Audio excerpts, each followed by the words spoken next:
This is the iPhone 11 and it's a great phone. Apple have crafted a device which nails the core fundamentals of what most people are looking for when it comes to buying a new phone. An excellent new camera, amazing battery life, and a price that's cheaper than it's been before. It's actually pretty simple. If you're looking for an upgrade from your iPhone 6, 7 or even your 8 and you don't want to spend over £1,000 on the Pro models, then the iPhone 11 is a real no-brainer. However, if you've got an iPhone 10 or higher, or if you're looking to switch from an Android phone, things are a little bit more complicated than that. So let's dive right into it. You'd be forgiven if you can't see the differences between this and the iPhone 10 models that came before it. The changes on the iPhone 11 are very small but still noteworthy. The Apple logo has now moved to the centre, they've gotten rid of the iPhone branding altogether, and the new cameras obviously look a little different. They're actually surrounded by a frosted glass effect, which looks really nice actually. There's a range of new colour options this year too, and if you've watched my channel for a while, you'll know that I was over the moon when I saw them. The move to this more pastel look across the range is right up my street, and I instantly fell in love with this green model I've got here. Although I think all of them are stunning and I would low-key love to own them all. Despite being a relatively large device, I think the iPhone 11 balances itself really nicely.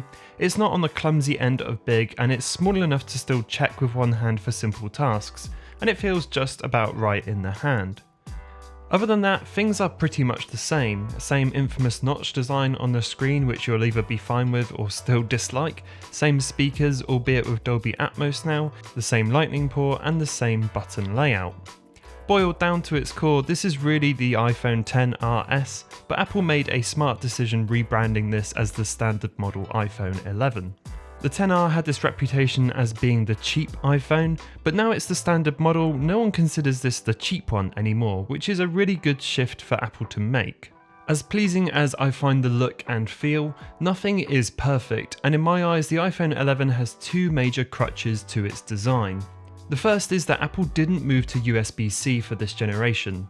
That's sad. I think the iPhone is now the only major product by Apple that doesn't really use it, and I can't help but think it's because they're trying to eke as much cash as possible out of the proprietary nature of the Lightning port before people start demanding USB-C, and I think that really stinks. And secondly, I really don't think the screen is up to scratch for 2019. In fact, I don't think it's up to scratch for 2018 or 17 or 16.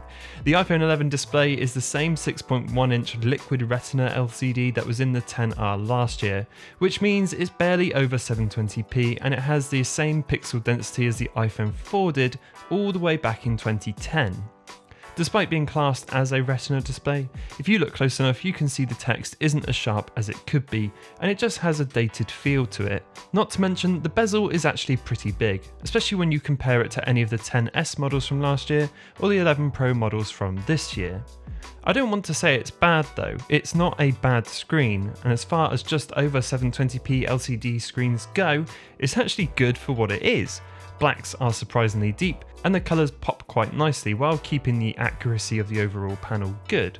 But when you compare this to what other companies like OnePlus are doing with the 7T, which is Full HD at 90Hz and it's £200 cheaper, it's just a bit frustrating. Really though, most people who buy this phone aren't even going to notice or really care. That's kind of the story with the iPhone 11 in general.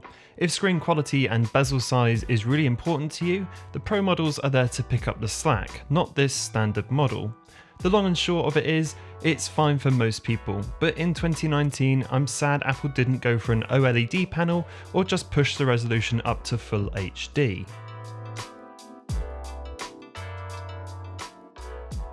One of the plus sides of a lower resolution display though is battery life, and my god, I've never ever used a phone as good as this for battery life. The iPhone 11 is an absolute trooper with its battery. I literally cannot kill it in a day, and I'm often not charging it for 2 days straight. It's killer, and I think the screen trade-off will be completely worth it for some people. The The iPhone 11 does support fast charging, but sadly Apple still aren't kind enough to include it in the box, so you'll be stuck with the paltry 5-watt charger. You'll have to shell out a little more for a Lightning to USB-C cable and an 18-watt charger to make that work. Wireless charging is still here though, so you can always top up that way if you prefer. The software story for the iPhone 11 is really down to iOS 13. It's one of the bigger shifts in how the system feels and operates in recent years, and the results have been, well, pretty mixed. iOS 13 was buggy when it first came out, and while I haven't had any problems firsthand, I did read a huge amount about it online. There is some nice new additions here though. Dark mode is cool and it feels really long overdue. The redesigned reminders app will be really nice and useful for some. And finally, the standard keyboard now supports swiping for typing. Nice. The one thing I have noticed a lot more is how much iOS 13 kills apps in the background.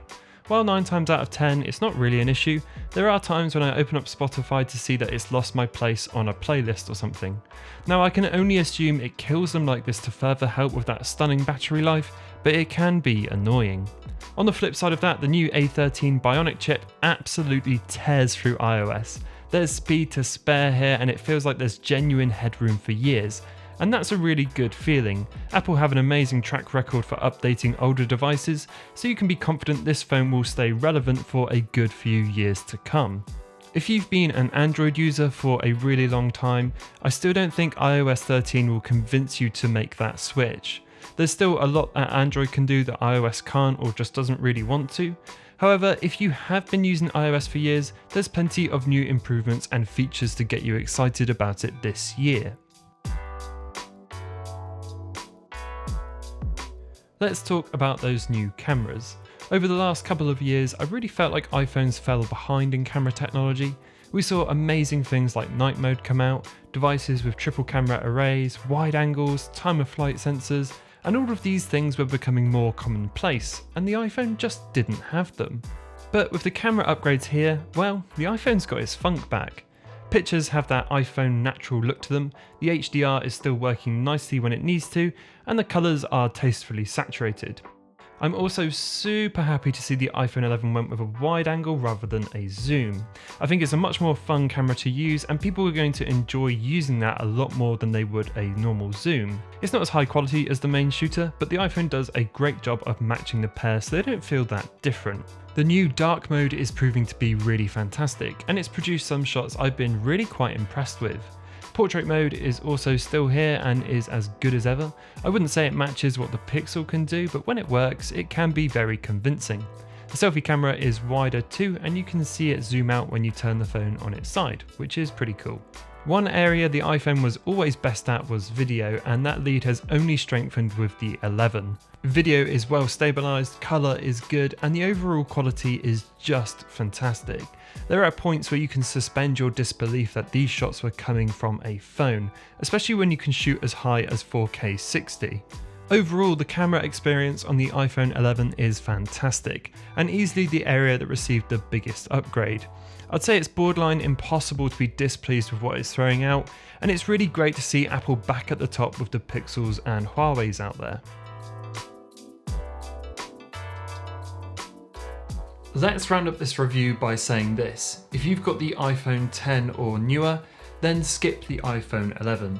Aside from the camera improvements, there's not really a lot here that makes it worth upgrading for, and I really think it's worth waiting for Apple to make that big jump to USB-C. But if you're coming from the iPhone 6, 7 or 8, or you're just not that into phones, then the iPhone 11 is an amazing upgrade. It shines where it counts, and I'm more than certain that you'll walk out the store really happy. Anyway, that rounds up this video. I hope you enjoyed it. If you liked it, pop a like. If you loved it, pop a sub. Hit the bell would be fantastic. And if you've got an iPhone 11 or if you're thinking about getting one, let me know what color you're going to get in the comments below. If you've got any questions, please do just ask and I will get back to you, and I will see you all in the next one.